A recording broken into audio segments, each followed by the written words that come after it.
Hi, I'm Tim Naftali. I'm director of the Richard Nixon Presidential Library Museum in Yorba Linda, California. It's December 14th, 2010, and I have the honor and privilege to be interviewing Bob Woodward, Washington Post, for the library. Thank you, Mr. Woodward, for doing this. Thank you. Please tell us about interviewing Dean Acheson. That's when I was in the Navy here for my last year. I was working in the Pentagon and doing this courier service to the White House, too, occasionally. But I was frustrated. What am I going to do? What am I going to be? So I was taking some graduate courses, and one of them was in Soviet history or political science. And I did a paper comparing George Kennan and Dean Acheson, and I called Acheson up and said, I'd like to interview you. He was a lawyer at Covington and Burling then, and he was kind of the elder statesman, and he did interviews like this with students. So I interviewed him for 45 minutes or an hour, and it was, he had he knew what he was going to say, but and he talked about George Kennan in an interesting way, and saw that, they were the two polar opposites of American foreign policy after World War II. Please tell us about meeting Mark Felt for the first time. That it was in the White House when I was sent by Admiral Moore, who was then not yet chairman of the Joint Chiefs, but he was chief of naval operations, to courier a package over that was always sealed up. And we were waiting in that lobby area that existed outside the National Security Council in the West Wing. And he was there and waiting, and I had no idea who he was going to see, but it was, as I have written, we were like two passengers on an airplane seated next to each other waiting, and we started to talk, or I talked, and found out what he did. And I was very interested in him, and he was stiff and very FBI, white shirt, kind of the shield and barrier went down immediately, and I kept trying to pry in, and then followed up. He gave me a phone number, and my interaction with him during my last year at the Navy was kind of career counselor. Should I go to law school? Should I continue, do some more graduate study? Who am I going to be? What am I going to do? And he was very sympathetic to that, but again, there was a man who always wore a protective shield. Why did you choose him as a career advisor? I think I was using anyone who would listen as a career advisor. So there were other people that you. Oh, sure. But why? I mean, why did you choose to try to get behind this man's reserve?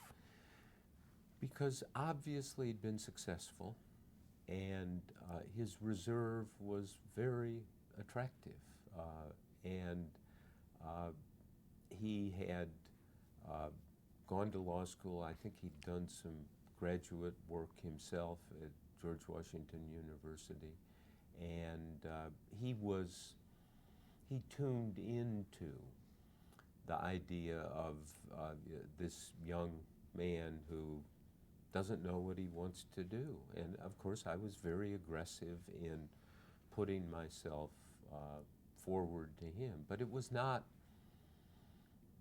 we didn't build a bond. It was more me calling and pestering. You had no interest in going to the FBI, though? No, I don't think so, but I did send away for an application to the CIA, which I never filled out. You, at this point, make the decision that you want to be a reporter. Were you a history major at Yale? Yes. Did you write a senior essay? Well, I wrote an unpublished and unpromising novel. Well, they didn't give you a degree for that. No, oh, no, they sure didn't. Yeah. But had you thought about going into a university? I mean, was that one of the career options you considered? I've thought maybe of, yes, I mean, I was considering everything. I was doing interviews with Procter & Gamble at that time to become one of their product managers. I was somebody lost. Had you thought about politics No, or not really. government service other than the CIA? Not really. Okay, so But anything was open. I mean, to set the atmosphere, I got out of college in 1965 and it was in Naval ROTC, so I had to go into the Navy. It was during the Vietnam escalation. I did not like the Vietnam War. I did not like myself for not having the courage to kind of do something, run away to Canada, but just to kind of go along. I was one of those go-along guys. And I was extended for an extra year, and that's when I got the duty in the Pentagon. And so I really felt that I used to tell friends I worried that I'd wake up in the morning and find a raisin on my pillow, and that my brain had dried up and rolled out my ear. That there was a sense of not doing anything, not being engaged. And so I was looking for something to be engaged in. so you turn up at the Washington Post one day with no background in No journalism. background. I was reading the Washington Post, and I knew there was this guy Bradley who was the editor, and the Post in that period, 69, 70, really, I mean, the energy and the iconoclastic nature of what it was presenting just jumped off the page, and I found that very appealing. And so I went to the Post and said, I'd like to work here. And they gave you a tryout.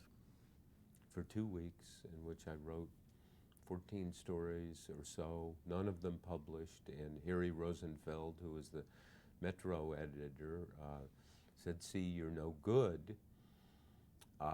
You don't know how to do this. And I said, thank you.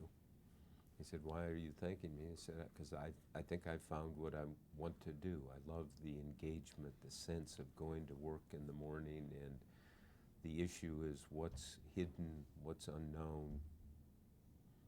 Find out, explain it. And so he and others helped me get a job at a weekly paper in Maryland.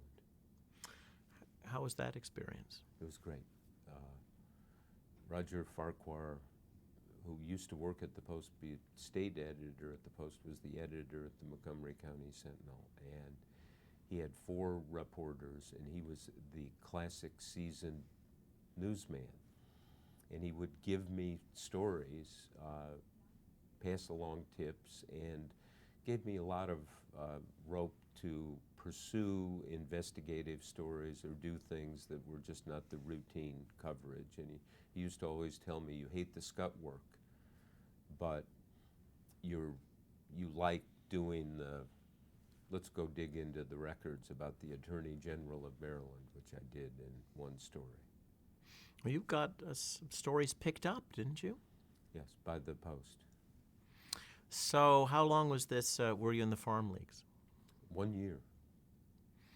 And then they called you, or you went back? Oh, no, I called them. I was pestering. I wanted to work at the Post, and so I was persistent. And so you go back to the Post. You go to the Post, and you have a job. And you start calling Mr. Felt again. Yes. Well, I was keeping in touch with him, but the real breakthrough in dealing with him was the assassination attempt on George Wallace. Can I ask you about something before sure, that? Of course. Because his first leak to you is about Spiro Agnew. That's right. But I didn't see it as a leak or and I don't think it was a leak that he said that the vice president's taking money, and I passed it on to the reporters who had covered Agnew in Maryland, and they couldn't believe it. And you know, but he was right.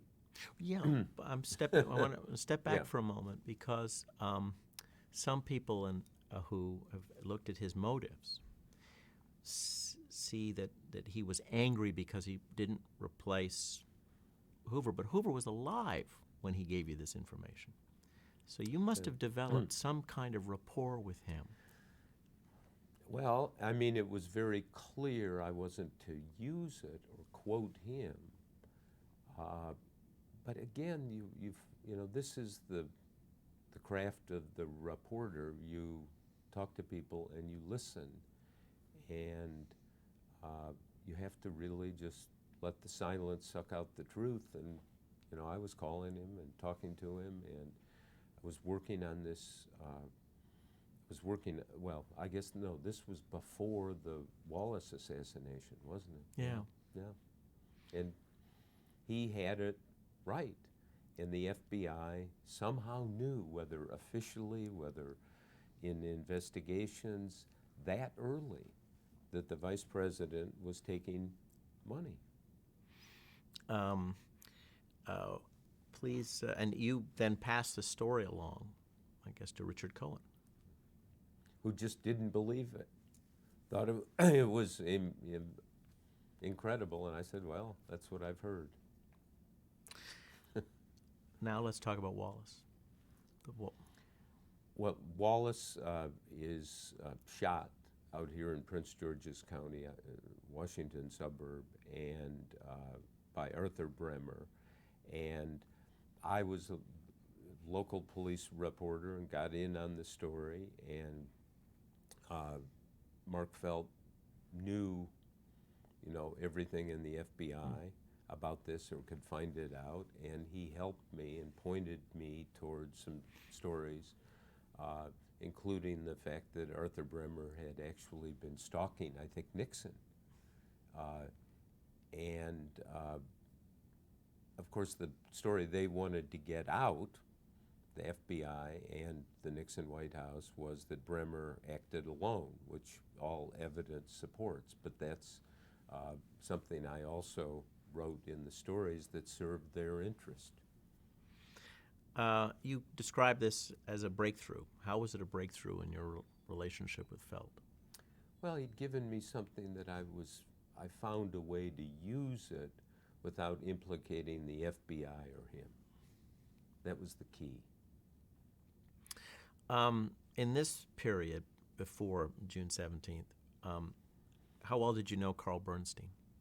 Didn't really know, just a name and a byline, and somebody was over on the Virginia staff. Okay, June 17th, 1972. You get awakened, you're at home. Tell us what happened. Barry Sussman, the city editor's on the phone. Can you come in? It was one of the most beautiful summer days in Washington. And I think the editors kind of got together and said, we've got this break-in, we're going to need more people who would be dumb enough to come in on a nice Saturday, and my name came to the top of the list, and that's why Sussman called me. And it looked like a local break-in story, but I came and was sent down to the courthouse, and there were the 5 burglars in their business suits, or the parts. Yeah, I think they actually wore the business suits at the arraignment. And the key moment there was the judge, who was persisting, you know, where have you worked? And James McCord, who was the leader of the burglars, kept whispering, and the judge said, where do you work? And McCord would go. And he'd say, no, speak up and finally say where it was. And McCord said, CIA. And I'm sitting in the front row or the second row. I think the front row. And wow, this isn't your average burglar. So you go back to the Post, and how is it that you start a partnership with Carl Bernstein? Well, we were one of 6 or 7 reporters who worked on that story on Saturday, and it had an Al Lewis byline. Our reliable police reporter. And I remember crafting that paragraph with Barry Sussman that's in the first story about it was not clear what the motive was for this break-in and who may, if anybody, sponsored this, which is exactly the unknowns, and it was unusual to kind of put them out there and kind of drill right to, okay, why were they there and who, if anyone, sponsored them. And then the next day, Sunday, Carl and I, unmarried, were the ones that came in, and it turned out I think it was the AP had the story that McCord had been the chief of security for Nixon's re-election. Not only had he worked for the CIA, and then we did that story, and if you think about it, that's pretty striking. The former head of CIA security, the head of security at the Nixon re-election committee, is arrested leading a burglary team in the Democratic headquarters at the Watergate. But it was interesting. The mood in Washington then was kind of, well, there's this, but Nixon's going to win. He's running against McGovern, and Nixon he's too smart to be involved in this. And so there was a kind of dismissal of it, quite frankly. But not for Carl and myself. It was, holy shit, what's this? How did you feel when you heard about the notebooks that the burglars had? Yeah, this is Gene Bashinsky, who's the night police reporter, who Ben Bradley rightly identifies as an important person, member of the staff. And he got the cops to show him the address books of two of the burglars, and he called me and said it has this cryptic entry. I think one was H. Hunt W House, or H. Hunt WH. And it was obvious what to do, call the White House and ask for an H. Hunt, which I did, and got him on the phone. And I'll never forget his panic on the end of the phone when I said, how come your name is in the address books of two of the burglars that went into the Democratic headquarters? And he just paused and shouted out, good God, and literally slammed down the phone and then left town. You also call Bob Bennett. Yes. Tell the... And Bennett was a PR person who worked for a firm, the Mullen and Company, I believe, and he had employed Hunt also to do public relations work for him. And Bennett told me, he said, oh, Howard was or is with the CIA, which of course I didn't know. And then we did a story about this connection to the White House, but more importantly, what the White House said, or we learned, is that Hunt had been a consultant who was hired by Chuck Colson, and Chuck Colson was Nixon's special counsel, somebody who was kind of known as Nixon's hatchet man. And that was a striking story. Why is there this connection between Howard Hunt and the White House and the burglars? And it was, if you think about it, I mean, this was the Tuesday after the burglary. The story had advanced quite a distance in a very short period of time. Can you recall some of the reaction in the newsroom to what you were finding at that point, or what were some of the senior journalists? It was saying? Not much reaction. I remember going and asking the White House correspondent for the Post, who's Chuck Colson, because I didn't know, and he explained. But there was a sense of, no one was running over from the national staff saying, holy shit, what's this? And you are talking to Mark Felt at this point too. Yes, yeah. And Is he encouraging you, or what is he saying to you? he's chilly. There's the barrier, but what he is, I recall the information, and I've not gone back and looked at the record on this, which is quite extensive in our notes and in books. But as I recall, he made it very clear that it would not be unfair to Howard Hunt to show his connection with the burglars, that there was some concern, rightly, that this, well, I can have your name in my address book and go commit a crime, and that doesn't mean you put me up to it. But he's made it very clear, this is a productive line of inquiry, and you're not going to be unfair. And that was very important, since you were now in really unfamiliar territory. You had not covered the White House. That's correct. And you hadn't covered the CIA either. That's correct.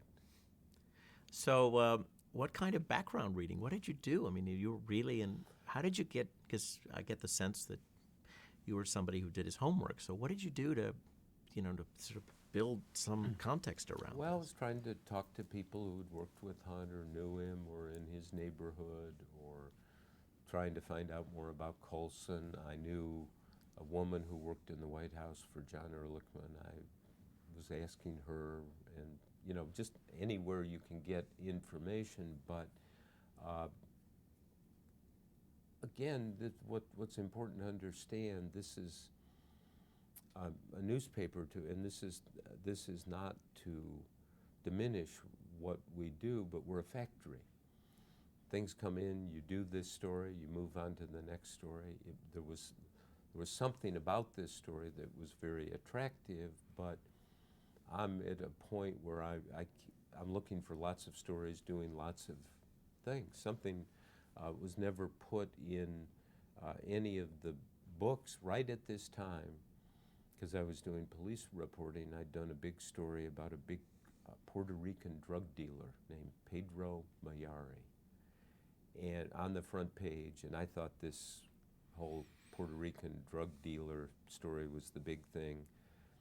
On a Saturday, sometime in July, Bradley took me to lunch alone. And he sat down, and I talked enthusiastically about the drug story, not about Watergate. So this is 2 weeks after the Watergate burglary. And he wanted me to work on a story about the possibility of the Washington Star, our competition, being bought or sold to somebody, because that was a big issue for Katharine Graham and for him, obviously. So he's talking about that, and I'm talking about the drug dealer. And as I recall, I don't think we talked about Watergate. The next big break is when Bernstein goes to Miami. And that's after, I would think, after this. This is the end of July. This is right. This is the August 1st story. Tell us what you can recall of how that moves the ball forward for you.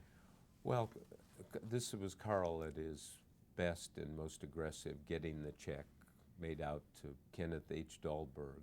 But we didn't know who Dahlberg was, and he was phoning me from Miami, and we checked the library and couldn't find out anything. And as I recall, one of the people in the library found a picture of Dahlberg that had run in the Post with Hubert Humphrey.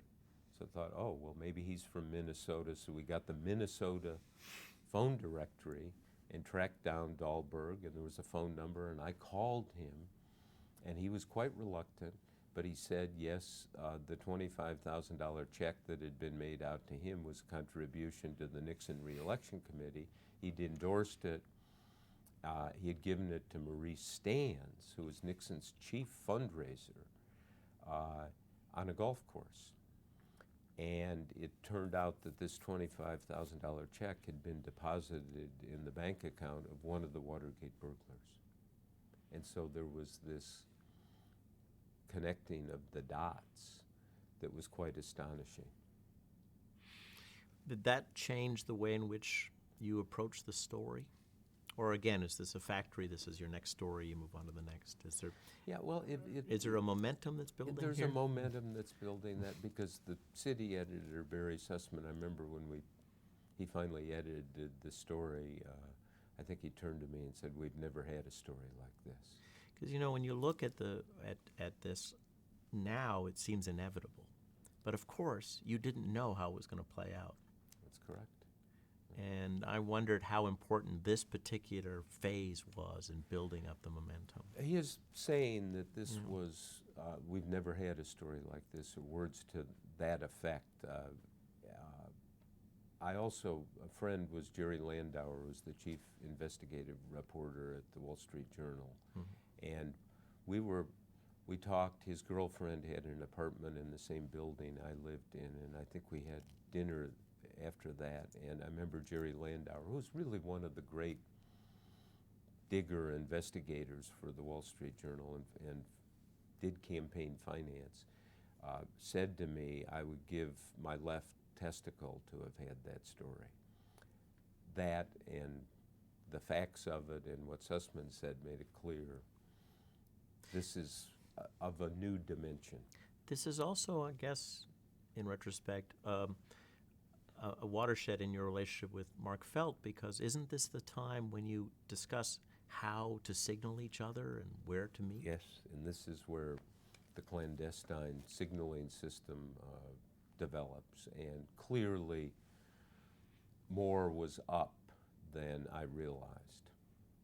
Could you, you've written about it beautifully, but for people who were watching, could you describe a little bit about this remarkable clandestine Well, it operation? was all his idea. He said, this is something that's no one's ever going to know about, essentially. And so I had a flower pot on my balcony, and he said, you move it from the back to the front, and I will know, and we'll meet in this parking garage over in Virginia, just over Key Bridge. And if I need to talk to you, I'll circle page 20 of the New York Times. And he never explained how he had somebody look at my balcony or how he got the New York Times to me with the page 20 circled. And we used it a number of times, and it worked. How did you feel? It's been a long time, but when he suggested this was unusual for you. Yeah, but see, I'd only been a reporter, at the Post for a year, and I thought, okay, this makes sense. I guess this is the way it works. Tell us about the discussion that became the follow the money discussion. Yeah, please. That was the screenwriter for the movie, Bill Goldman, coming up with that phrase, as best I can tell. I always thought it was in the book. I always thought he said it, but the record shows he did not. But if you go into the book, he was saying money is the key to this, but he did not use that phrase. But what he did say is, look at who financed this. Look at where the authority came. And that's when we got on to the secret fund, which was a mechanism for looking at who controlled these clandestine operations. Just to give our viewers, listeners, a sense of the chronology, we're talking about September 72. This is after the indictments, correct? The 5 burglars and Howard Hunt and Gordon Liddy, who were the operational managers, have been indicted, but no one else. So in a sense, at that point, the story seemed to have stopped, in the sense that as far as the judicial process was going. But not for us. Not for you, and perhaps not for Mark Felt either. Yes, that's right. And this is when we did a lot of work with secretaries, the bookkeeper, people in the Nixon committee to find out what had happened, and to find out that John Mitchell had controlled the secret fund, the former Attorney General, who had been Nixon's campaign manager who after Watergate resigned as Nixon's campaign manager for reasons that were never fully explained. We now know, obviously, it was because of his involvement in all of these activities and his closeness to Nixon. So you have this, you're investigating on one track, and then a second track opens up. Please tell us about your first garage meeting in September when you start talking about sort of a political espionage operation. See, I'd have to go to was it the first meeting? The first meeting was in September. And in late September, you have the meeting of the offensive security. Offensive security, yes. And this is when the whole thing, the seeds of Watergate isn't just one operation, it's part of a bigger operation. And I think the best, as I recall, the best illustration, Carl had, somebody called him up about Donald Segretti, who was running these dirty tricks operations. And Carl talked to some people that Segretti had tried to recruit. And we were going to do a story about the Segretti operation. And I remember the night, this is, I think, kind of the 8th of October or something like that, meeting with Mark Felt. And this was the crucial turning point where he said, no, this is all much bigger. It's part of a whole campaign, and Carl came up with the phrase, a campaign of espionage and sabotage directed at all of the Democrats, and that Segretti is just a small part of this bigger picture, and that it is really, though Mark Felt didn't use this language, it is an assault on democracy, really, that it's the Nixon people trying to decide who he's going to run against, and of course it turned out that it worked when you go back and connect all of the dots on that, which we were not able to do at that time, but the investigators later did. Now, you learned from other sources, you and Carl Bernstein, about Segretti and Kalmbach, don't you? Yes. Deep Throat, Mark Felt does not give you the name Segretti. Yes, that's correct. And he doesn't give you the name Kalmbach. That's correct.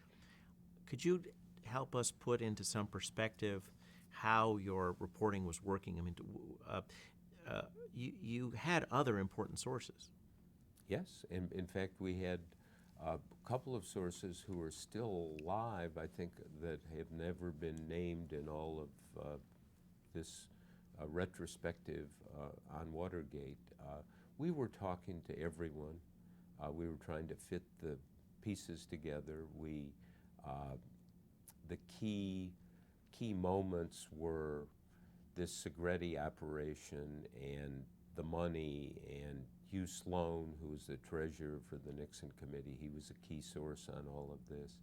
And you saw that it was this operation to derail particularly the Muskie campaign, Senator Muskie's campaign. And so all of this, I mean, we're churning out stories, not daily by any means, but somewhat regularly. Tell us what you can recall of the reaction to your October 10th story. This was probably the most important story that we did, and this generated from Segretti to Mark Felt saying, don't look at the overall here. Look at what's going on. Use your common sense. And the reaction was because what's so astonishing, I think the lead of the story is FBI files show. And no one kind of connected this to the FBI. It was denied. It was hard for anyone to pick up on, though the New York Times did somewhat and found, I think, phone calls that Segretti had made. Maybe this was later to Dwight Chapin in the White House. But there was not that sense that day or that week of, gee, this is really a big deal. Bob Dole gives a pretty harsh speech at this point. Who was head of the Republican National Committee, and Clark McGregor, who was the campaign manager, and Ron Ziegler, the White House press secretary. There was a kind of a trifecta of attacks, but this was after the October 15th story, 1972, tying Dwight Chapin, who was Nixon's appointment secretary and one of the people kind of in that small inner circle, because Chapin had recruited Segretti, and then this took it into the White House. This was a new dimension to it, and they really went on the attack. They attacked Bradley, they attacked us, they attacked the Post, they attacked Katharine Graham, and essentially said this is all part of politics. This is a political attack. We are carrying water for the Democratic nominee, George McGovern. Bob Dole later apologized. Yes, he did. Could you tell us about that story, please? Well, did he apologize to Mrs. Graham at one point, didn't he? I don't know. I know. I talked to him about it, and he just said, I was doing what the White House told me to do. Tell us, because this is a bit complicated, but it's important because it would be the vulnerability in your armor at that point. Tell us about how you pieced together Haldeman's role in controlling or not controlling the secret fund, please. We were told by Hugh Sloan that there were 5 people, and he was the treasurer of the Nixon committee, and he was the one doling out the money, and it turns out gave, I think, $199,000 in cash to Gordon Liddy for the Watergate operation. But Sloan was one of, in a ways, the perfect source who helps, confirms, but he wasn't going to lay out who the 5 people who who controlled the secret fund. And of course, the key was it Haldeman, Nixon's top aide, the White House chief of staff, and everything seemed to point toward Haldeman. We had other sources on it, but we went to interview Hugh Sloan, and he said, and we said, well, we know it was Haldeman, and he said, I'm not going to dispute that, and it seemed like a confirmation. And then he said he answered all the grand jury questions, and so we quite stupidly put A and B together and said, well, he must have told the grand jury about Haldeman. And of course, he'd said nothing of the kind. He'd said Haldeman controlled the fund, but he didn't say he had told the grand jury, and then we had other sources, and we ran the story, and we were flat wrong. And I know Ben Bradley was saying that this was just a blip. It wasn't a blip. This was devastating to us personally. It was devastating to the Post coverage because Hugh Sloan's lawyer went out and said, my client gave no such testimony. The White House was able to then mobilize. This is 10 days after the Chapin story and 15 days after the major sabotage and espionage story. They mobilized and said, see, this is politics. The election was, a week or 10 days off, the Nixon re-election committee campaign, and we thought that we might have to resign if it was wrong. Bradley was quite upset, to say the least, and we was upset with you. Oh yes, sure, yeah, he was. But Ben's style was to never accuse or attack. He was worried about the story, and we said, well, we think it's right, and we quickly figured out. And I had another meeting with Mark Felt when he said, oh, it's a Haldeman operation. And Hugh Sloan said, I didn't tell the grand jury because they didn't ask. Well, he said this to you. You went back to him afterwards. Yes, after the story. But didn't you say, well, your lawyer gave the impression? Yeah, well, and He said, well, I didn't testify to it. And I mean, this is where we came to call these non-denial denials. You have to peel the onion here real carefully and figure out what's being said. But Sloan made it very clear that Haldeman controlled this fund. It turned out he controlled the fund, and as years later the investigation showed, there was another $350,000 fund they had in the White House that Haldeman controlled for these kinds of activities. So it was much broader, and we were not unfair or inaccurate about the substance of the story, but he hadn't testified to the grand jury, and there is a kind of sanctity and authority that a grand jury has in American life. And when we could say he told the grand jury, it looked like we really had something. When he pulled that rug out from under us, it looked like we were naked. Yeah. Well, it was like it was your first stumble. You had all this good momentum, and you stumbled. More than stumbled. I mean, it should be, and I think our writing on this captures that sense of going to the FBI, tracking down the FBI guy who supposedly confirmed it to Carl over the phone, and signals got mixed up. And well, also you would talk to Felt while you were trying to figure this out, too. Yes, and that's when he he'd said, been... yeah, but he said, look, it's a Haldeman operation. That was key. What effect did the CBS News coverage have on you? Yeah, this is when Walter Cronkite, before the election, did a 15-minute and I think a 7 or 8-minute segment on Watergate, essentially reporting on our stories. And it was a tremendous morale boost, but it didn't change the context in which we were operating, because this is something that should be said directly. People didn't believe our stories. They thought we were off on a jag, we had bad sources. And when I say people, I mean colleagues at the Washington Post, other journalists in Washington, certainly political figures around town. We were the guys who were wrong.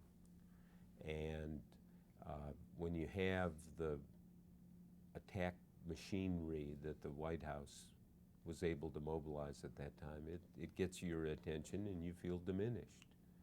And we felt diminished and in peril. The CBS story is about the same time as the Haldeman mistake. Do you think it helped you through that? It helped Bradley. I know it was kind of, and it was a psychological lift. But what we learned in this story, and you learned in journalism, it's all about the quality of information you have, and the new information, the new authoritative information you have. And CBS didn't supply any new information, but it was a big boost. It was really gutsy of Cronkite and CBS to do this, because this was a finger right in the eye of the White House. This was Cronkite, CBS, essentially embracing the coverage. If you look at those pieces, they say, yeah, the White House denies it, but. Do your sources dry up a little bit after the election? Yeah. I mean, totally. I think Bradley was saying he was going to hold our heads in a bucket underwater to get more stories. At this point, as a team, are you closer to Carl Bernstein? Yeah, sure. So the experience of the October mistake, does that bring you closer? Sure, of course, because we did it together. We were on this perilous course. When do you start thinking that it might go to the top? Yeah, this is in October. There is a moment that we did not put in the book, which we should have. I think it's October. We're doing this story about Mitchell controlling the fund, and Carl has had this interchange with Mitchell where he threatens Katharine Graham's tit. He said she's going to get her tit caught in a ringer, and which was a stunning thing for the former Attorney General to say, as Carl points out. And Bradley had said, look, this, we're accusing the former Attorney General, former Chief Law Enforcement Officer, of being a crook. And Carl realized at first, and we were in that awful little canteen that used to exist in the Post, and he just turned around and said, this is so serious, the dimensions are there. This guy, Nixon, is going to be impeached. And I remember it kind of came together for me in my head, and I said, I think that's right. But we can never use that word in this newsroom. We can never talk about that. We can never, we have to keep following the track. What did you start working on in November and December and January of '73 when the Watergate story is drying up a bit? The cover-up is working. Do you start drifting to other assignments? Well, we're still, we're I think all in at that point. So we're trying to find more stories, and we're not having much luck. Carl got this story about this secret phone in the White House that was installed. We couldn't tell what it meant to Hunt with a phone number that was a Virginia phone number, I recall, or something like that. And Ehrlichman was connected, Nixon's chief domestic advisor, but we didn't have much. And the trial of the 7 burglars began in January, I believe. And the trial was important because the prosecutors presented it as Gordon Liddy as the mastermind. No higher-ups involved. And the prosecutors will argue, well, that was just our way of doing that, and then we were going to go on to higher-ups. But we knew them and talked to them, and they were pretty passionately convinced they had cracked the case. And that this was an independent operation by G. Gordon Liddy? Yeah, that's right. He was the mastermind. And how did he? And the money just happened to be from the committee to re-elect the president. Yeah, and it was security money and so forth. But it was not. None of it was plausible. And this is important to understand or address. And this goes to the question of, there's this line, the Washington Post brought down Richard Nixon, and which is not the case, as I've always said, as Carl has always said. But what happened, we wrote these stories, and when you are in journalism, you have multiple audiences, the people who buy the paper, people who are in government. But the Washington Post went to 2 people, it turned out, were really important in the unraveling of Watergate. And the first was Judge Sirica. And years later, I talked to Judge Sirica about this. And in the trial, the prosecutors were saying, Liddy's the mastermind. Sirica didn't buy it. He had read our stories, which said Haldeman, Mitchell, Maurice Stans, who was the chief fundraiser, thousands of dollars in secret, hundreds of thousands of dollars in secret funds and so forth. So he had on one hand what was in the Post and what was being presented in the trial, and the dissidence was so great. And he said, so that fueled his natural inclination to be tough, to ask questions, and he was going to put the burglars away for, I think, 25 years. And he said, I just did not believe it, in part, in maybe even large part, because of your stories. And that pressure led to James McCord's famous letter to Judge Sirica in March saying, look, there were other higher-ups involved, there was a cover-up here, and so forth. And that was somebody from the inside becoming state's evidence, becoming the government's witness. And that was significant, and according to Sirica, a part of the backstory in his mind to act so aggressively on the burglars. To what extent did you sense that your stories had moved the Congress to look into this? Well, I should have done some preparation. It was 40 years ago about dates, but I think, isn't it January when Sam Ervin calls me up? Late January, early February. Yeah, and calls and says, come on up, I want to talk to you. We're going to do an investigation of Watergate. And can you give us your sources? And I just said no, and he said, I understand, and essentially said, maybe we'll find out and get to the bottom of the role of Jeb Magruder, who was the deputy Nixon campaign manager. He wasn't particularly optimistic, but he had read the stories that we had written, and he knew that there was a whole series of very serious allegations about money and about sabotage and espionage. And that's where I say the two most important subscriptions in terms of the Watergate story that the Washington Post subscribers had were Judge Sirica and Sam Ervin, and that atmosphere of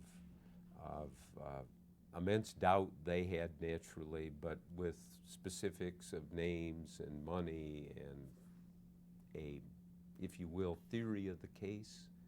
The theory of the case we were presenting was that this sabotage and espionage is directed to a purpose of not just kind of making campaigning inconvenient for Senator McGovern, Senator Muskie, and the other people seeking to run against Richard Nixon, but to divert it so they would get McGovern, a much more left-wing candidate, somebody who could not run as a centrist at all, whereas Muskie could to a certain extent. And the significance of the stories, quite frankly, is not their impact on the public, because I don't think Nixon won in a landslide. I don't think this was absorbed by the public, but it was absorbed by two key players in the process. And Judge Sirica, for really a couple of years after that, really played a role in this, as did Senator Ervin's committee, which is the gold standard for congressional investigations. They had all the witnesses, they uncovered the existence of the taping system, they had John Dean testify. So it's a kind of, I think it's the way journalism works. I think it's often described as, well, we wrote these stories and there was this wave of public opinion. No, the exact opposite. The wave of public opinion was, let's reelect Nixon in a landslide, and that it was inconceivable that these things had gone on. Let's help the viewer a bit, because the 70s in popular culture became famous for sort of a paranoid view in film, a parallax view, the conversation, 3 Days of the Condor. That comes afterwards, doesn't it? Yes, I would have to check the dates. But this is the, if you look for the merging of the skepticism and doubt about Vietnam and Watergate, they come together here in a way that feeds into this doubt and, ultimate distrust of power, concentrations of power in government. So your stories are not falling on sympathetic ears. it's a little bit too. People are not, and I mean, because again, there's a sense of inevitability now when you go back and look at your stories. Yeah. But of course, it wasn't then. Yes, that's quite correct. And it was, I run into people all the time who say they read the stories at the time and so forth, and, you know, whether they did or didn't. But at the time, there was a sense, I mean, we weren't the underdogs, we were the dogs. We were wrong, and we had, if you will, the essential Nixon wrong. That, of course, he would never do anything like this. This is illegal. Nixon's a lawyer. It would be stupid. He was going to win anyway in '72.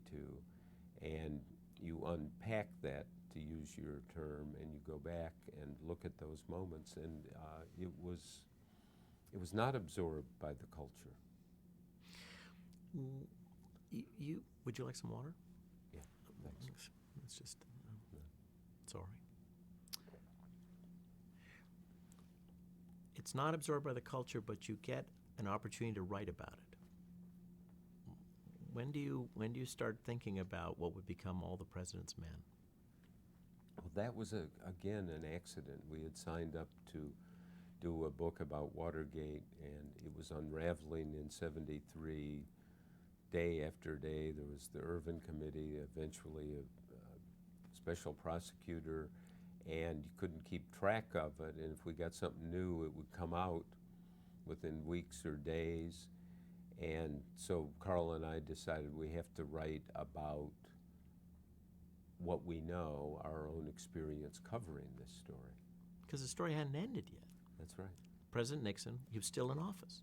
Of course. You didn't know what was going to come. That's right. But But we have the practical problem of getting the book out and meeting our obligation, and to finish it. And I remember sitting on a Sunday morning having brunch with Carl in August of '73, and we would say, we got to get this damn book written. What are we going to do? And the story's cascading, and my mother had a house down in Naples, Florida, and she let us use it for 6 weeks, and he and I went down there and locked ourselves away and wrote a draft of almost all of the President's Men. Carl sitting in his shorts out by the pool on a little table with his typewriter and all of his notes, and I was inside, and we set a goal of doing 10 pages a day each, which we were able to do, and it was just kind of, we'll get this book out and we'll be done, because the editor, who didn't like the idea of writing about the reporting initially, saw I did a couple of chapters, and she kind of said, oh, okay, that works, do it that way. Did Robert Redford play a role in shaping how this came out? Yeah, at some point, and again, I'd have the chronology, he called and said he found what's interesting about Watergate is the reporters and the unknown reporters just kind of challenging the system in this way, and challenging the White House and the president and a newspaper printing it, and it's setting in motion this stream of events. Did you feel like you were challenging the system? That's a great question, and I realized we were, but I try to, particularly over the years, think about this. We were living in a bubble here in the Washington Post. It was the newsroom, underground garages, phone calls, visits in the night, visits to people's office, and Bradley and the editors were encouraging us and protecting us, and so there was a sense of, and I think I'm using the right word, a factory. We turn this out, we get more, you don't think about the impact or the consequences of it all. As Howard Simon's, the managing editor, used to always say, it's like getting in a bathtub and turning the water incrementally hotter and hotter and hotter, and eventually you can kill yourself and not feel that you're going passed a threshold. And so our stories are incremental, and some large, some small, but there is not the sense of we've passed a point of no, well, I think we passed a point of no return, but that we've crossed a threshold that takes it beyond the realm of a newspaper story. Now, in 1973, when other things were coming out, the McCord letter, the investigations, and so forth, indeed it was, but in 72, I don't recall a moment of you've really stepped into another realm. Does that make any sense? Yes. No, it sounds as if you didn't sense that the two of you were avengers. Well, no. I mean, we both were determined to keep it neutral. And in your case, you weren't necessarily, in political terms, but in ideological terms, that unfriendly to the Nixon administration. Yeah, I mean, I voted for Nixon in 1968 when I was in the Navy, absentee ballot, because I thought he could end the Vietnam War, had a better chance of ending it than Hubert Humphrey. What do you recall of your reaction to the McCord letter when you heard about it? That was a big deal, because that was the first break from the inside of somebody. And again, this is only almost 40 years ago. I know. I apologize. I think it was. I should have gone and done some review.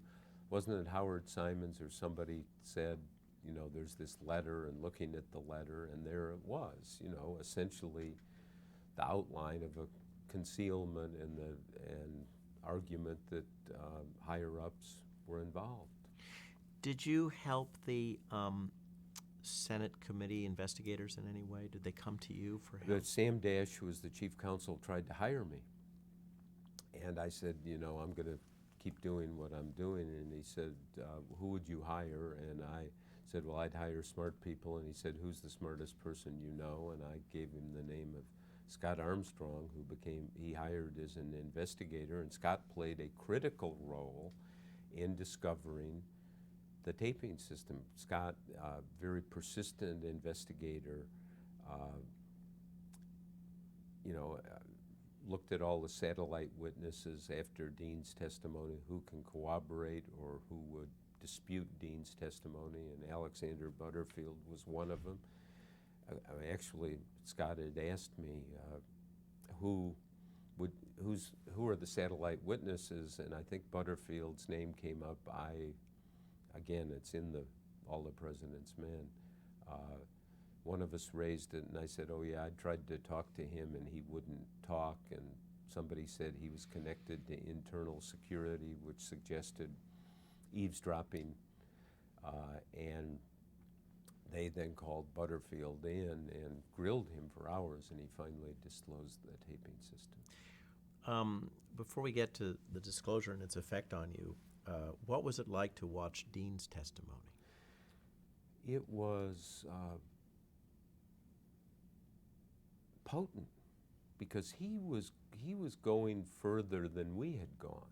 Remember, we never had a story saying anyone said Nixon was at the center of this. And what Dean said was Nixon was at the center and involved. And he had all of the dates and the meetings and so forth. So it was an escalation of the story beyond where we had taken it. Tell us, please, about middle of April 1973. Mark Felt tells you that Dean and Haldeman are out. They're going to go out, and that's a story that the Washington Post does not run. That's right, because we went to Bradley with it, and he went, wow, and then he told a famous story, which I think we reprint in All the President's Men, about as Newsweek bureau chief running a story that J. Edgar Hoover is out as FBI director, and he got it from one of Johnson's top aides and ran the story, and then the morning it came out in Newsweek, Lyndon Johnson said to Moyers or somebody, you tell Ben Bradley, F you, and then went out and appointed Hoover director of the FBI for life as a way to kind of, and so Ben was saying, you know, who says they're out, when, for what reason, what does it mean? And it needs to be said, and it's shown in the record on this, that Ben, as a powerful editor, was not just what he was willing to print, but what he put the brakes on, which he a number of times did, and that's one example. How close do you think you came to getting the plumber story? Which part of the plumber story? Well, actually, I mean, you're so close when you're following Hunt. But I asked Mr. Bernstein about this, and he felt he thought you had come close. Ultimately, Seymour Hersh, I think, figured that out. Well, no, I think it came out in a court proceeding. You mean the Ellsberg burglary in Los Angeles? What we got a court document that was a stipulation for the trial of the Hunt and Liddy and the 5 burglars about things they had done, and one, they had gone to Los Angeles in September 1971 and stayed at the Beverly Wilshire. And Carl and I were perplexed by this. What were they doing out there? And so we went to the Beverly Wilshire. This is in the days when the Washington Post, you'd just say, I want to go to Australia, and they'd say, fine, you know. And so we went to LA, stayed at the Beverly Wilshire, and of course what they were doing, which we did not know, and by the way did not come really close to finding out, was they'd burglarized Daniel Ellsberg's psychiatrist's office, Dr. Lewis Fielding. And when we were in LA, we were scratching our heads, going around talking to people, trying to figure out, and we could not, and this was one of our many faults, we couldn't go to 30,000 feet and say, okay, what business are these guys in?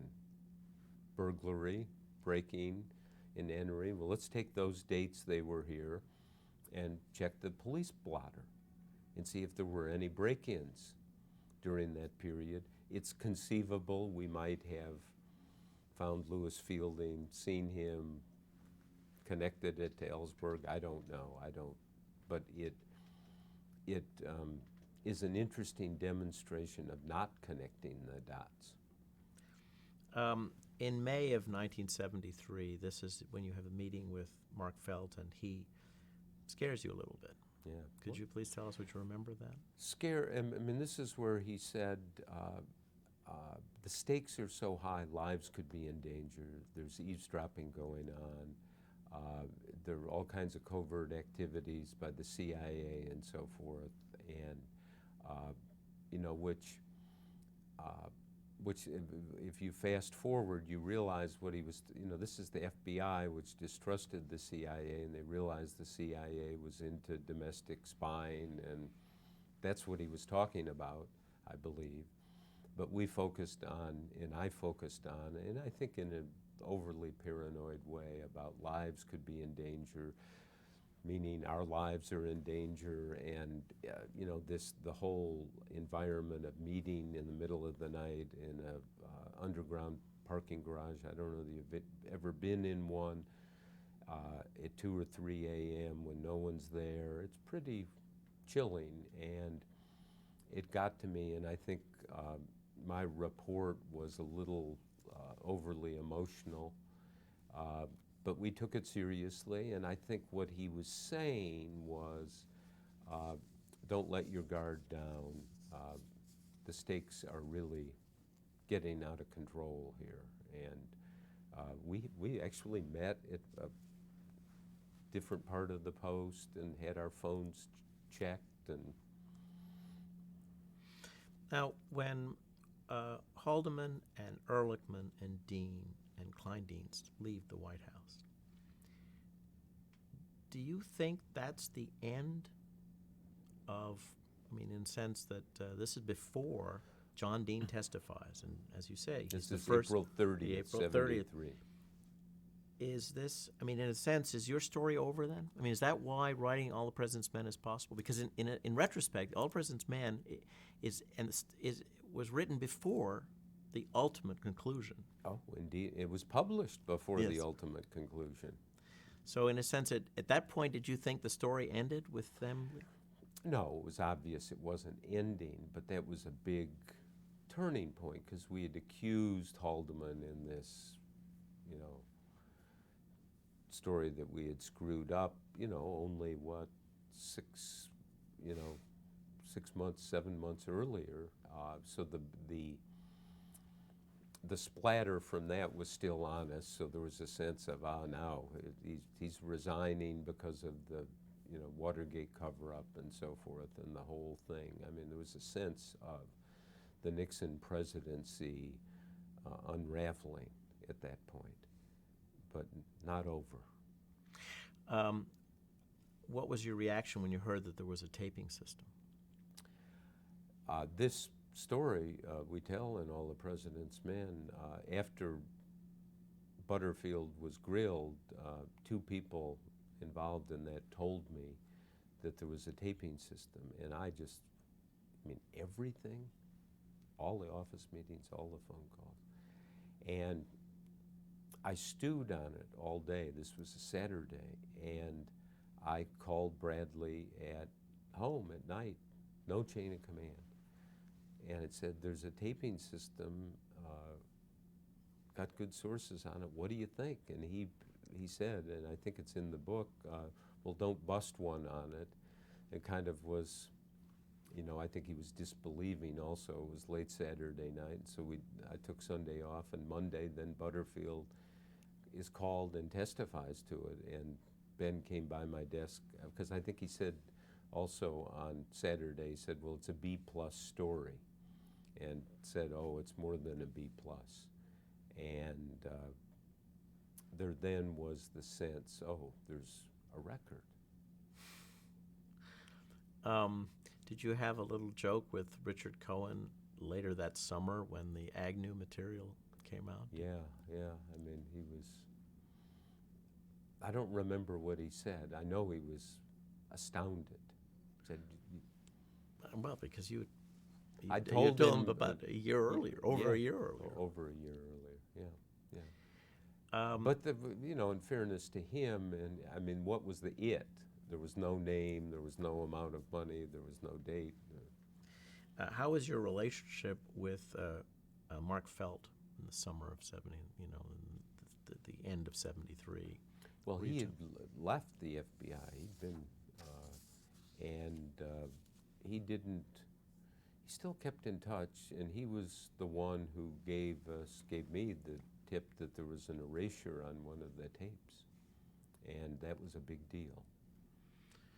I never found out, he's out of the FBI, but it's like the CIA. Once you're in, you never leave, I guess. Did you find that people in the White House started to want to talk to you? Yes. And what's the tipping point for this? That's an excellent question. I mean, I'd have to go back to the chronology and the dates, but there was a point where in May of '73, I think Ziegler publicly apologized to the Post and to Carl and myself by name. And so that, and he said, and they were right and we were wrong. And that was a rather incredible statement. And so then we found we could talk to people in the White House, never enough. I know David Gergen has told us he's talked to you, and, but you felt you could. But did you begin to sense that some of them were with, you don't have to, obviously I'm not asking you to name them, but they were starting to talk to you because now they were beginning to doubt? Oh, sure. I mean, there was a lot of doubt, and a lot of Republicans were there was movement in the chair about, hey, what is this? Maybe we got it all wrong. We, the Republicans who were defending him, like George Herbert Walker Bush, who was chairman of the Republican National Committee. Well, we know about his statement. I mean, and he writes a diary entry about telling the president he ought to leave, but that's in August of. Yes. That's in August '74. But are you seeing doubt there? Yeah, before? I think so. Sure. There were enough. I mean, just on its surface, what's going on here?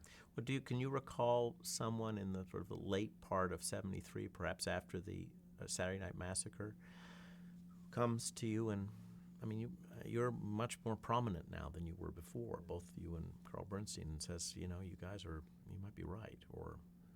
Boy, you're going to have to help me with which. I don't know. I'm just trying to help.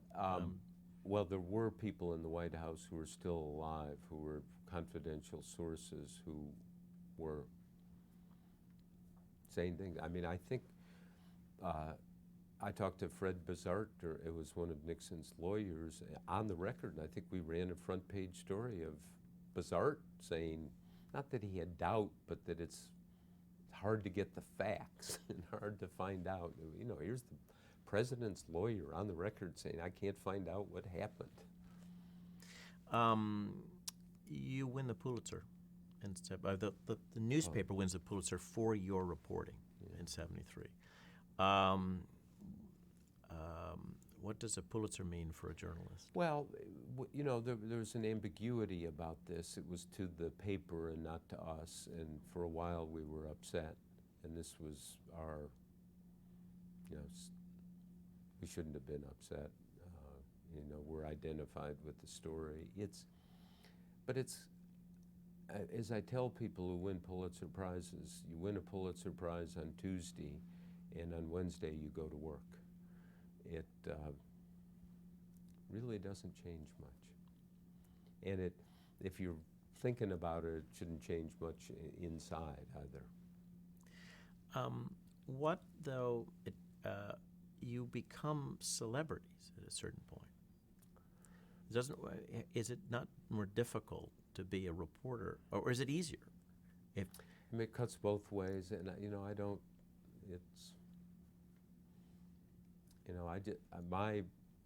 and Bradley's advice always was, keep your head down. Keep your head down. What do you recall of your reaction to the smoking gun transcripts? Yeah, this is August, early August. '74. That was a big deal, obviously, and there's the tape that shows Nixon right in the middle of it, right in the thick of it. And it wasn't that, it's called the smoking gun tape. Actually, there'd been other tapes that were, I think, more smoking guns about the money and conversations with Dean, but it was another disclosure. It was after the Supreme Court ruled 8-0 that Nixon had to turn over his tapes, and there was the impeachment votes at that time, and so you have the Congress turning against Nixon, the Supreme Court turning against Nixon, Republicans turning against Nixon, and those, the graphic language in that final tape of so-called smoking gun tape of, he's clearly is concealing.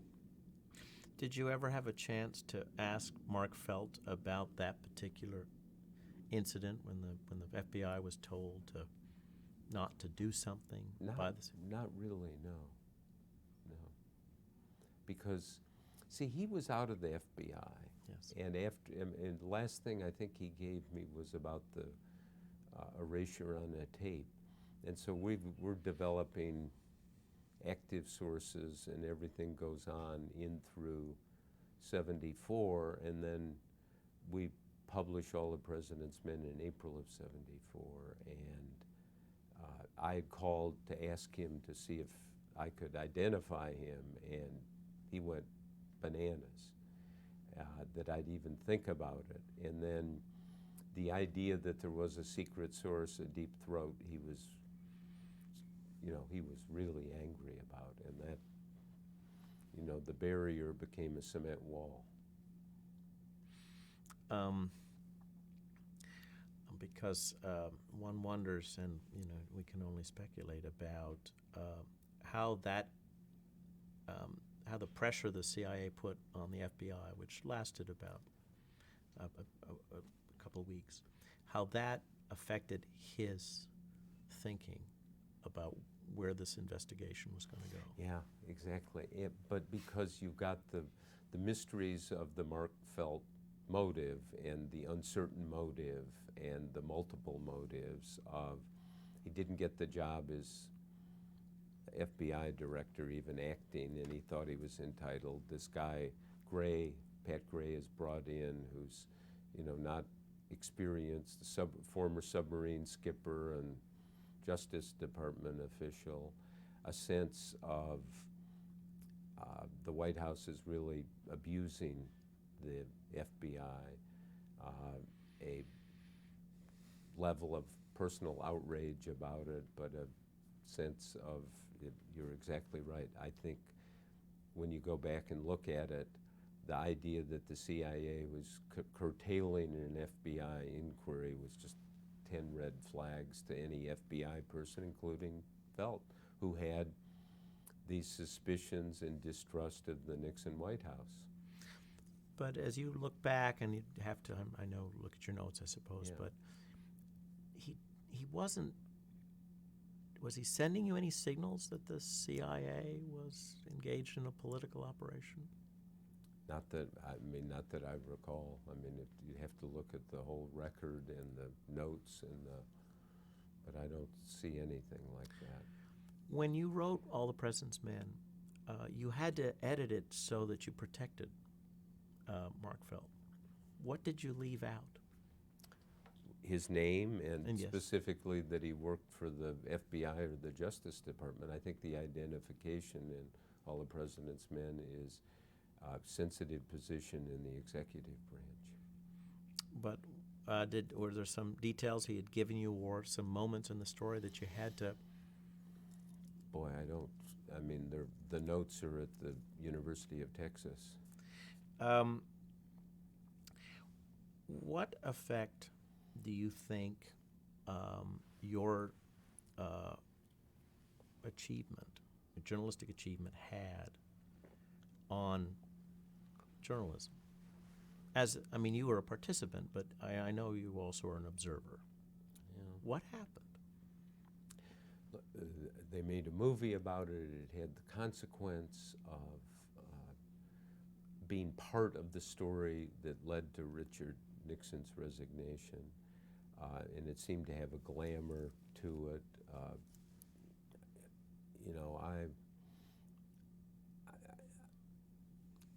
I think what people have said is, oh, look, there was even a magazine story called Woodstein University. I think the Atlantic had a cover of Redford and Hoffman, and that this has drawn all these people to journalism school. I certainly had an impact. I think it all began with Vietnam, but the doubts about the Vietnam War not only merged with Watergate, but I think had a tremendous impact on people and the population and public opinion, and certainly on me, because I was in the Pentagon reading top secret reports about what was going on in Vietnam, and then looking at what was being said publicly, and there was a clear disparity. So the distrust really began with Vietnam and merged, and so it's very appealing to become a journalist and deal with this government that engages in a corrupt war and political corruption. What do you recall of the day that President Nixon resigned? Sitting in Howard Simon's office on the floor eating a bologna sandwich. And feeling,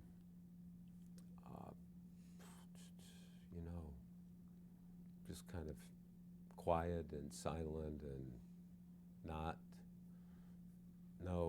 Bradley was really, no high-fiving,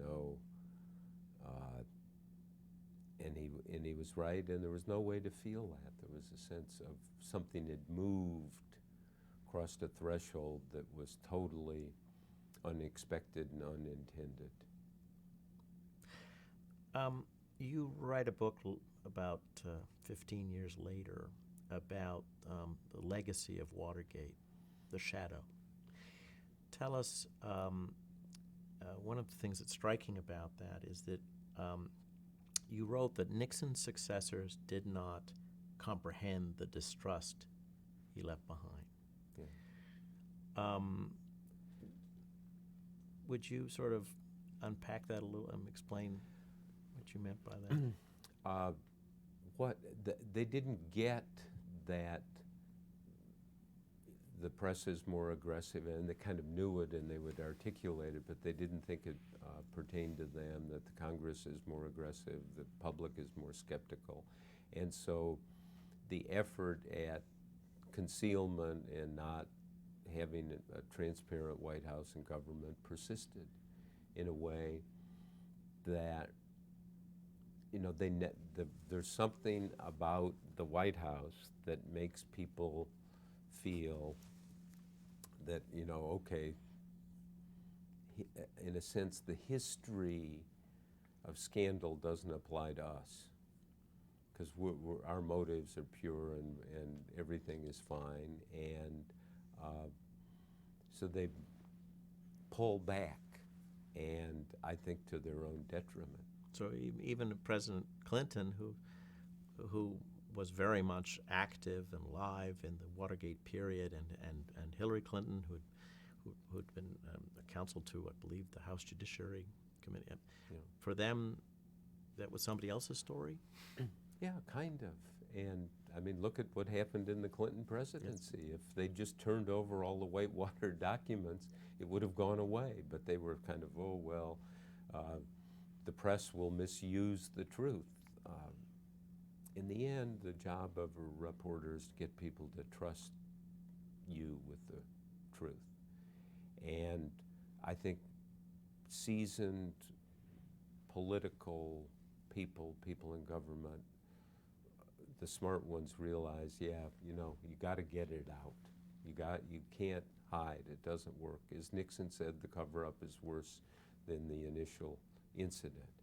And I found in researching that book on Ford and Carter and Reagan, Bush Sr. and Clinton, that the theory of the case was the presidents didn't get it enough, hadn't really learned the lesson of Watergate. Just get it out and take your medicine, and don't get involved in a war with the Congress or the Supreme Court or with the press.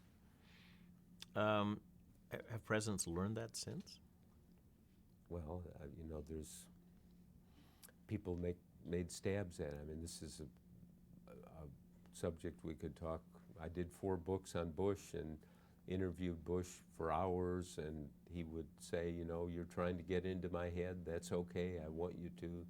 And the government opened up at times, and then it kept lots of things secret, too many things secret, and you see it up to Obama today. Secrecy is more often a disease than a remedy. Did you sense back when you were doing the Watergate story did you have a sense that you and Carl were more aggressive than your generation of journalists? Because of course did you know you were setting a standard? Of course. I mean, we were just, again, it's a factory. I don't mean to, you go in. But when I say that people later on, again, look back on this and see the two of you as paragons of a new journalism. But see, we were young, as I've said before, you have to look at the publication of the Watergate stories. Who was taking a risk? Really, Katharine Graham was taking a risk. You know, they attacked the post-FCC licenses. There was a question of credibility. She asked me once, when is all the truth going to come out? And I said, never. And she said, never, don't tell me, never. So she was taking the risk. Bradley was taking the risk. Carl and I, you know, if it turned out not to be provable, and therefore in the public mind, in the journalistic community's mind, not true, you know, I could have gone to law school and Carl could have gone to write rock and roll criticism, which he always aspired to. So we were not really taking a risk as we saw it. It was just find out what happened and check it out. And Would it be, go ahead. No. I was going to say, would it be fair to say that the it also kept changing? Yes, exactly. It did. And you don't know what the it is. So you just keep, you know, how do we find out? What, you know, we were, look, we were blessed by Barry Sussman, who was the city editor, not received enough credit for the great work he did. Harry Rosenfeld, who was the Metropolitan editor, Howard Simons, who was a driver of this. Bradley has received the credit, rightly so, because he's at the top. He's the guy who had to make the decision. But it was the synergy among the editors and Carl and myself was the right one. Did you talked to Ehrlichman afterwards? Yes. What was that like? It was a couple of years after Nixon resigned, I think maybe 77, 78, went to Paris to be on some French TV show, and he was one of the other people, and afterwards I said, well, let's talk, and he said, and he was kind of a amateur artist, and we went to a Cézanne exhibit, I remember, and he essentially said, look, if you want to talk and not replow the past, we can talk and to a certain extent be acquaintances or friends, but I'm, you know, that's over. I paid my price. I went to jail, and I'm moving on, and if we can do that, let's do it. And we did. We had great time together in Paris, and he would come to Washington. We'd have lunch a couple of times. He helped me, quite frankly, on a couple of books, like the Supreme Court book on how Nixon decided on certain nominees and so forth. But I've always admired a part of him for kind of saying, look, I got to stuff that away. That's past. And let's look at the future. Did you talk to him about Watergate? Yeah, a little, yeah. Anything you wanted? I mean, it was never stunning. He's somebody who didn't realize how he sounded or how he came across. I remember his, kind of snarling Senate Watergate committee testimony. He was not. But there was nothing I recall now that really was. But what was important was I thought it was allowed him to move on by just saying, look, you want to rehash that? No. Did you ever have a chance to talk to President Nixon or Haldeman? No, did not. But I got to talk to Herb Kalmbach, who was Nixon's personal lawyer, and at one point he was here in Washington to testify, and he came to my apartment, and we talked about it, and he broke down crying about what he had done, about what had happened, what it meant, how it got out of control. It was a very emotional, confessional evening Is there any other anecdote you'd like to preserve that we didn't get to? No. Well, I have one quick, as I've kind of looked at and tried to address the question, what was Watergate? That in a sense it was 5 wars launched by Nixon, and the first was before Watergate, before the break-in, the war against the anti-war movement. Nixon, of course, was leading the Vietnam War, hated the anti-war movement, and if you look at the things the spying and disruption of the anti-war movement. It was the first war. The second war was against the press, was kind of because the press was reporting on the anti-war movement, the Pentagon Papers, Ellsberg, the the suspicion about the press was intense. Then the third war was against the Democrats who were going to run against him, and that was Watergate and the espionage and sabotage operation. And if you look at the personalities and the apparatus, it's not an accident that the people who did the Ellsberg burglary in War II did the Watergate break-in in War III. And then War IV was the war against justice. That was the cover-up, to conceal. And then it led to the resignation when everything unraveled. And the fifth war was the war against history, which Nixon launched for the rest of his life. It was just a blip. It was, the Frost interviews, the whole repackaging of what it was rather than the kind of facing up to what it was. So those are the 5 wars. What strikes me is that Nixon had within him the intellect to, at moments, get what had happened. The day he resigned, the famous speech in the East Room of the White House, televised with, the wife, daughters, son-in-laws there, and no script. He's sweating, talking about his mother and his father, reading from Teddy Roosevelt's diary. And he kind of waves at one point, like, "This is why I called you here."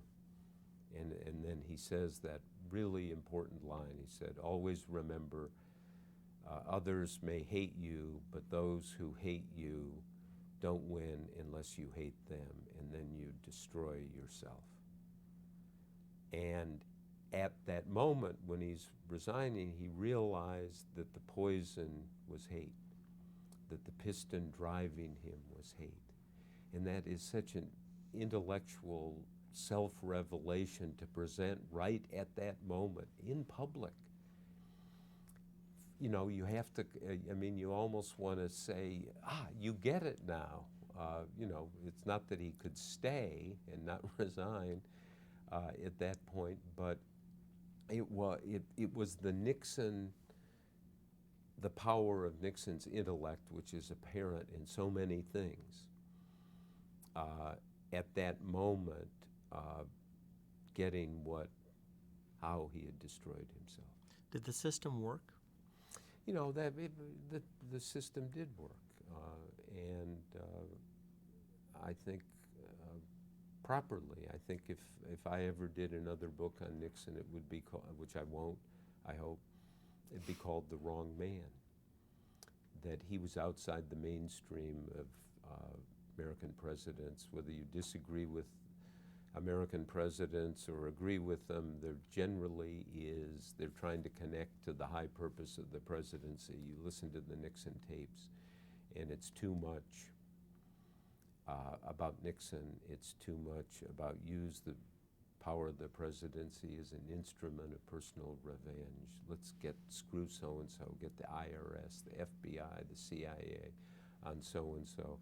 And I've not listened to all of the Nixon tapes or read transcripts, but it strikes me, and maybe you can correct this, is there ever on a tape where somebody says in Nixon's inner circle, or Nixon says, what would be right? What would be good for the country? Does that ever happen? I haven't heard all of them, but I haven't heard that Yeah. in what I've listened But isn't that what the president should be asking kind of every day in the White House? What's the legacy of Watergate? Yeah. Somebody else is going to write that.